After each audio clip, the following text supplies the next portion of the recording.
한국이라는 나라는 꽤 심하다는 생각이 들 정도로 성적인 문화에 보수적인 나라입니다. 조금 과장해서 말하면 거의 이슬람권 문화 다음이라고 생각해요. 그럼에도 불구하고 최근 네이버와 카카오 웹툰을 제외한 다른 플랫폼들을 보면 섹스가 스토리의 주되는 요소로 설정돼서 나오는 작품들이 상당한 매출액들을 올리고 있죠. 해서 오늘은 이렇게 성에 보수적인 한국의 성인 웹툰 시장이 어떻게 이 자리까지 왔는지에 대해 얘기해볼까 합니다. 지금으로부터 약 20년 전 매일매일 연재 만화를 볼 수 있는 웹툰이라는 장르가 생기기 전에는 신문에서 매일 1화 분량으로 만화가 연재가 되곤 하였습니다. 어떻게 보면 이 만화들이 그때 당시에 웹툰의 역할을 수행했다 볼 수 있겠네요. 여기서 재밌는 점은 만화를 게재하는 신문이 어떤 신문사냐에 따라 만화의 장르도 달라진다는 거였는데, 종합적으로 모든 분야를 다루는 일간지에서는 보통 만평이나 사건 만화를, 스포츠나 연예인들의 가십과 관련된 스포츠 신문에서는 도박과 폭력 그리고 섹스 어필을 소재로 하는 만화들이 주로 일곤 하였습니다. 도박을 주제로 하는 타짜, 절도 범죄를 소재로 하는 데털, 성을 주제로 무릇한 연출을 하는 좀비 콤비와 멜랑콜리 등등 10대 청소년층들은 정말 철저히 배제하고 20대 남성부터 60대 남성들에게 모두 먹힐만한 코드가 바로 이런 소재들이었던 거죠.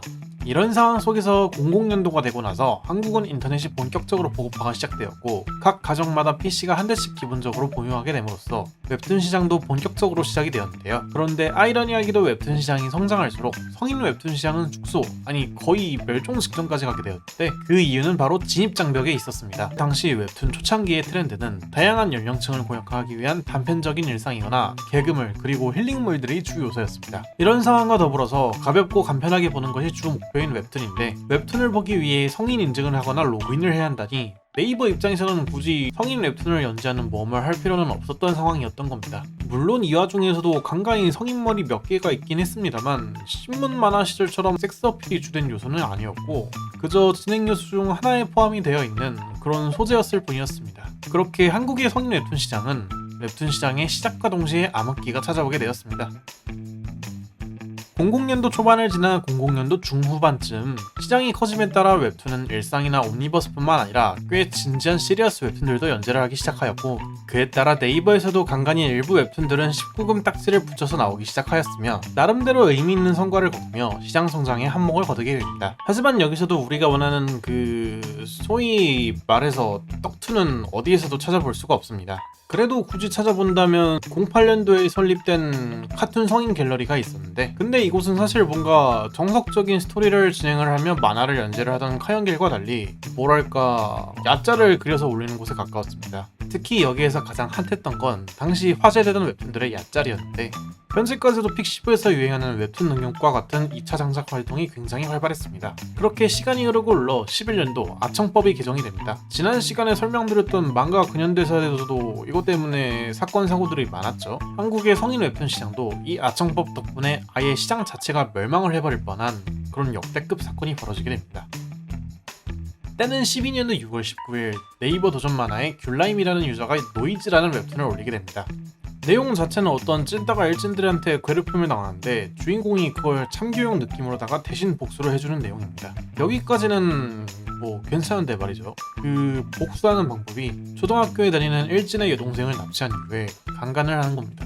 2D든 3D든 한참 아청법으로 사람들이 하나둘 잡혀가던 이 시기에 이런 작품이 연재가 되다니 당시 반응은 꽤 충격적이었죠. 사실 아청법을 떠나서 말이죠, 미성숙한 소녀들과 성관계를 하는 전개를 하는 작품들도 전개에 따라 명작이라 취급을 받는 케이스도 상당히 많습니다. 대표적으로 이쪽 분야의 마스터피스라 불리는 롤리타처럼 말이죠. 하지만 이런 전개를 사용하는 작품들은 대부분 포르노와 차별화를 두기 위해 노력을 합니다만 노이즈는 그러지 않았습니다. 율라임은 최선을 다해서 자기 딸 주인공에 빙의해 천박하고 전칠스럽게 웹툰이 아니라 망가를 목표로 만화를 그리고 있었죠. 그리고 그가 페도필리아 성향을 가졌다는 걸 증명이라도 하듯 그의 블로그에선 다는 등의 포스팅이 발견이 되며 그가 페도필리아 성향이라는 걸 한층 더 입증시켜주는 증거가 되었습니다. 이때 이 사건 이후로 네이버의 도전 만화는 한동안 문을 닫게 되었고 관리를 제대로 하지 못한 담당 부서들은 공중분해가 되곤 하였습니다.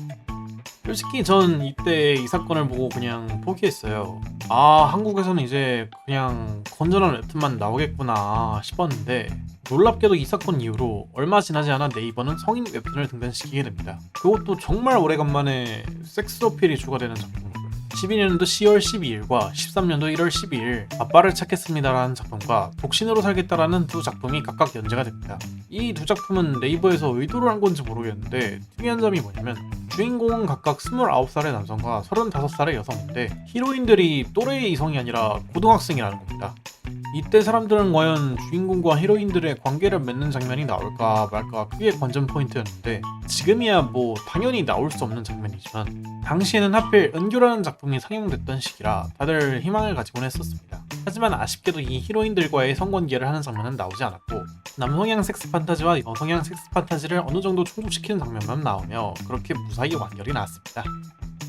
13년도 6월 7일 레진 코믹스라는 웹툰 연재처가 탄생하게 됩니다. 이 레진의 운영 방식은 당시에는 꽤나 충격적이었는데 성숙한 독자를 위한 어른의 만화 서비스라는 슬로건으로 웹툰을 보는 데 있어서 화당 결제를 해 감상하는 시스템을 도입을 하였습니다. 지금이야 이러한 결제 방식이 당연하게 받아지는 문화가 되었지만 당시 네이버나 다음 웹툰의 무료 시스템에 길들여져 있던 사람들은 크크크 어떤 병신이 웹툰을 돈 주고 보냐. 초대박이 나게 됩니다. 당시 떡툰에 목말라 있었던 대한민국의 성인 남성들은 레진 코믹스의 매출을 책임져 주었고 이러한 시스템을 도입한 레진 코믹스의 판단이 틀리지 않았다는 걸 입증하게 됩니다. 당시의 레진 코믹스는 회사의 전체 작품 매출을 1, 2, 3등을 차지하게 된 작품 나쁜 상사, 몸에 좋은 남자, 어린 그녀 이 세 작품을 바탕으로 어마무시한 돈을 쓸어담으며 그야말로 승승작품을 하던 도중 그 와중에 레진 코믹스를 한층 더 도약할 수 있는 작품 아니 한국의 성인 웹툰계에 혁신을 일으킨 작품을 섭외하게 됩니다. 여기서 잠시 이야기를 다른 곳으로 잠깐 세자면 같은 시기에 12년도 13년도에 일간베스트 조선구라는 사이트는 한국의 모든 커뮤니티 중에서 가장 영향력이 세다고 볼 수 있었습니다. 그렇기에 이용자 수가 엄청나다 보니 그들의 악질적인 행동과는 별개로 나름대로 양질의 유머글이 있었는데 그 와중에 일부 유저들은 추천을 받기 위해 본인들의 망상을 맥락은 야설과 비슷하지만 스피디한 전개를 위해 썰이라는 이름으로 포장해서 올리고 일부 능력자 그림쟁이 일베 유저는 그것을 캐치해 만화로 올렸습니다. 이게 성인 웹툰계에 엄청난 혁신을 일으켜낸 작품인 썰만화 시리즈의 시초입니다. 그리고 그 와중에 은야라는 일베 유저가 그린 작품 동네 누나랑 쟁가한 썰은 그야말로 남초 커뮤니티에서 엄청난 폭발력을 보여주었는데 이러한 폭발적인 인기를 체크한 레진 코믹스에서는 그가 일베 출신임에도 불구하고 작가로 채용을 하는 모습을 보여주었습니다. 아무튼 레진 코믹스에서 이 썰만화는 꽤나 여러가지 의미에서 신의 한 수가 되었는데 우선 첫 번째로 썰만화는 이미 커뮤니티에 퍼지고 퍼져버린지라 연재를 시작했다는 그 사실 하나로 딱히 홍보를 더 하지 않아도 사람들이 자발적으로 찾아온다는 것이었고 두 번째로 옴니버스의 짧은 기승전결 덕분에 일반적인 성인 웹툰은 주인공과 히로인의 스토리 진행을 위해 빌드업을 해야 하는 과정이 있는지라 자칫 잘못하면 이 과정이 너무 지루해서 독자 입장에선 중도 하차를 하게 만들지만 썰만화는 일단 기본적으로 옴니버스 형식인지라 단 1화에 끝낼 수 있는 구조를 가지고 있었고 매 에피소드가 길어봐야 상중하 3편 내로 끝이 나는데 이 3편 내로 기승전결이 모두 다 포함되어 있어서 매 화마다 아주 맛있습니다.